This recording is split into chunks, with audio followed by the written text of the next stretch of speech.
jottalente jottalente jottalente jottalente lu mu jëriñ tous mu mel ni yooyu yépp dafa mujj révolté moom borom bi wallaay ni lépp nañ ko yóbbu ca pénc ma lépp nañ ko yóbbu ca pénc ma daldi dàq déeyoo dégg nga dàq nasiha caaxaan yépp mu ni nañ ko yóbbu ca pénc ma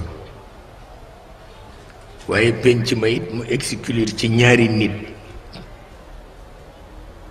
ki gémmiñam rëy te mënul soutenir un débat parce que amul élément bu mu ko soutenir ak ki am élément bu mu soutenir débat ma yarul boppam ci wax ak mbooloo kooku nañ ko dàq moom itam kële mu tudde ko aladul xisaam kii mu tudde ko fil xisaami xayru mubin waaw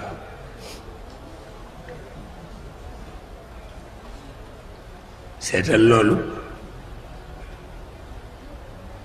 mi ngi mel nag assemblée bi rek ñu ni nañ ci seet ñi nga xam ni nangam nangam aladul xisaam lañu ñu dàqaleen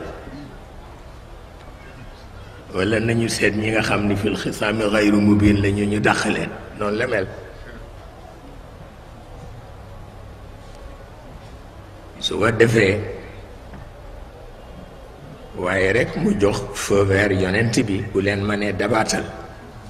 mu dabaatal leen bu ko mënul nag mu bàyyi leen ñu dem waaw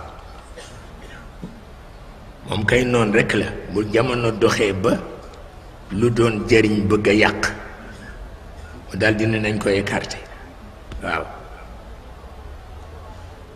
waaye façon bii nag ci aada baaxul baaxul ne aada di doxale ci réew mi baaxul baaxul de baaxul de moo tax mu ni woon diine du daan aada mukk ci Sénégal aada rek mooy daan diine ci Sénégal te nag kenn amu ci pexe kenn amu ci pexe parce que kenn amul njàmbaaru taxaw ci kenn amu ko dañ lay wax sa pàqu maam